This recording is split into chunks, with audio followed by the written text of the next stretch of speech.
Kamusta po? You're watching Leo News Unfiltered. Okay. By the way guys, nakakain na ba kayo ng ampalayang may itlog? Ang sarap, no? Merong may pagka-bitterness. Tapos medyo matamis. Tapos may pagka-alat-alat din, di ba? Now, meron ding yung pagkaluto is maano siya, masarap. Di ba? Kung naluto siya ng maayos. Pero kung hindi naugasang na maayos at hindi naluto ng maayos, nagiging ampalaya bitter. Nagiging ah, ampalaya, kumbaga. At itong si Pia Cayetano ay hinahalimbawa na ngayon sa ampalaya kasi nga ang kanyang pagka-bitterness ay nasa over the top dahil sa mga nangyayari noong special session kahapon.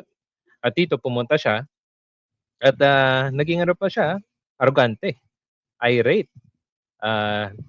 Kumbaga tinanong siya ng reporter at mukhang yung reporter pa yun na balingan ng galit o na pagka-bitterness ni Pia Cayetano. So tignan natin at the same time, papanoorin natin kaunti yung kitang-kita mong si Pia Cayetano yung lumabas dito. Hindi yung Pia Cayetanong magalang, pero lumalabas talaga yung pagka-bitterness siya. Okay, so let's play this from ABS-CBN.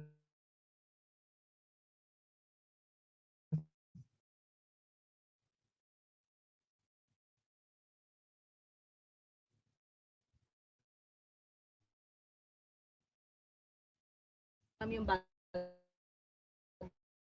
leadership ko. May 13, di ba?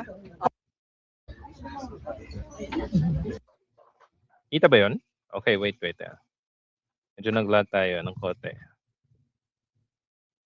Balik natin. So, tinanong siya dito. Play natin na.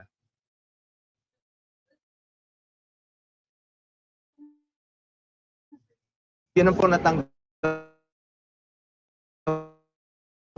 kung Sumunod sa rules, doon lang naman kami may progress. Thank you, ma'am. So, kahit merong jurisprudence na yung Avellino versus nakalimutan ko sino yung isa Avellino versus Cuenco, yun, sa 1940 something na nagpapatunay na merong quorum doon sa 12. At not only that, nangyari ito 2008 ata, 2012. At nung nakulong si Leila de Lima at yung ibang mga senador nasa ibang bansa. Okay? At yun, klarong-klaro na merong talagang quorum. Ang lang talaga dito is si Pia Cayetano at yung kanilang grupo talagang may hinanakit at ayaw talagang magpatalo. Diba? At dito sa special session, kasi nga, isipin nyo nag-special session si Bongbong Marcos para matapos na yung leadership crisis sa Senado. Hindi talaga nagpaawat yung mga Cayetano group. Diba? At hindi pa pumasok ng 3 araw. At ngayon, parang sila pa yung galit. Sila pa yung parang may karapatan na dapat sinunod yung nangyari, sinunod yung majority. Meron na nga nagpapatunay na pwedeng maging majority yung 12. Okay, let's watch this. Another kaguluhan sa Senado, Risa Hontiveros versus Pia Cayetano.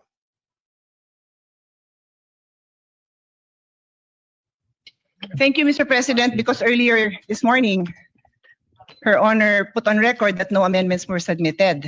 None may have been submitted, but our name is on the list. Was gracious enough to allow us to still propose our amendments. You're welcome, Mr. President.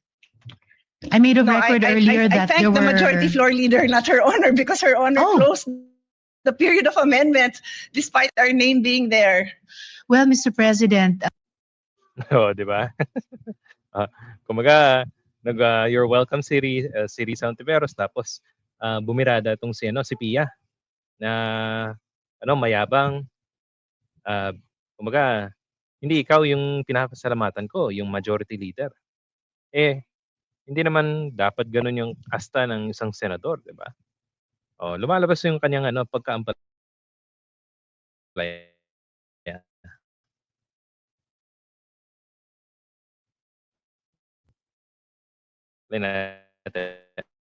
Just Sean, I made of record that there were no more committee amendments and no other colleagues had submitted, and that I would respectfully move to close the period of amendments. And that is also why, Mr. Afternoon, when the majority leader asked me on behalf of the gentle lady from Taguig, and because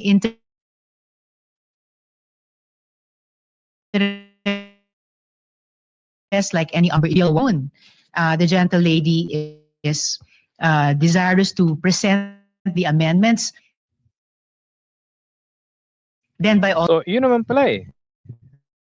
Noong umaga daw, ayon kay Risa Ontiveros, nag-submit na walang iniisang senador na nag-submit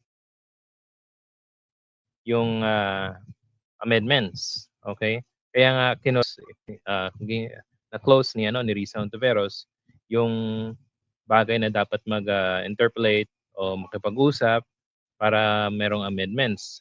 Dumating itong Cayetano Group sa hapon, nag-request para makipag-usap sa amendments dito sa batas na to.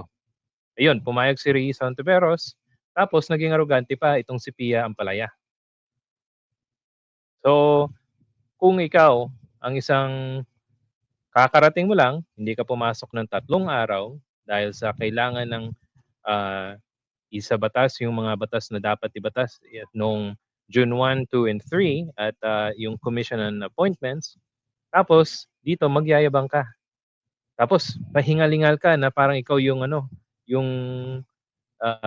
yung parang inaapi. Di ba? Ito naman. So, kabila naman. Dito nagpalitan sila ng ng sagot. At nagkainitan ulit. Tingnan nyo yung actual na ni Pia Ampalaya, yung kanyang demeanor at itong si Risa Ontiveros. Kalmadong-kalmado. Kumpara mo dyan kay Pia Ampalaya.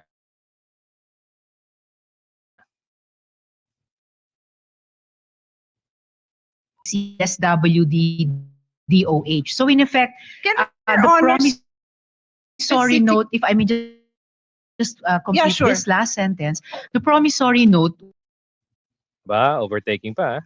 Overtalking. issued by their lonesome nga po ng indigent patient and family, then bahala na sila sa buhay nila kung paano i-honor. In a way, it will be for the benefit of the hospital na mayroong hindi yung mahirap na iyon, pero may government institution. Usapan dito is yung yung mga indigent, hindi na daw kailangan ng promissory note kung pupunta sa mga private hospitals. Ito naman si Pia, birada ng birada, over-talking, yung kanyang emosyon napakataas. Talagang gusto niyang pahiyain itong si Risa Ontiveros sa pag-i-interpolate o pag-discuss nitong bagong batas or amendment rather sa batas. So, parang hindi mo maisip na ganito talaga kung nawala na sa iyo yung kapangyarihan ng Senado o nung yung mga committee chairmanship para maging isang bitter na ampalaya si Pia Cayetano. Okay? At dito sa part na dito part. Last na lang.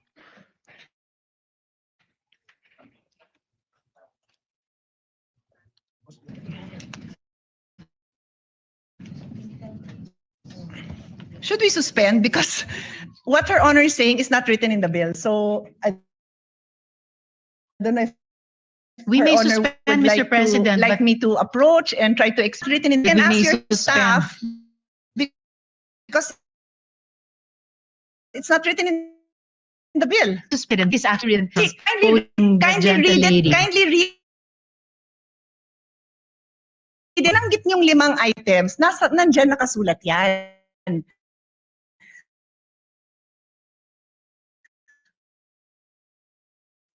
But 20 cents secured by any or a combination of the following. Yun nga kung binanggit nyo. Nandyan yan.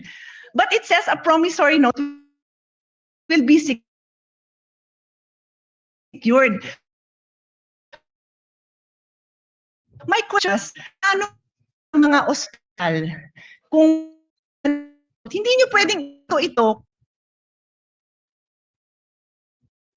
Sir, on Ano ni Risa yun kanina. Pinakinggan ko yung mga government agency na align sa about sa promissory note or sa related sa health issue o sa hospital tutulong para mabayaran yung hospital na doon yung pasyente na indigent. At dito si Pia, sabi niya, wala daw. Sinabi niya na nga kanina Kaya nga emotion, napakataas ng emosyon pero siguro wala sa focus yung pagiging ampalaya ni Pia Cayetano. Kaya nga ang dami nagsasabi ngayon na ampalaya. hindi nila matanggap na wala na. Okay, so guys, thank you po. Kung meron kayong comment, suggestions sa ating video, paki-comment sa comment section. If nagustuhan niyo po ito, you can hit the like and subscribe button. Salamat. And this is Leo, News Unfiltered. See you again.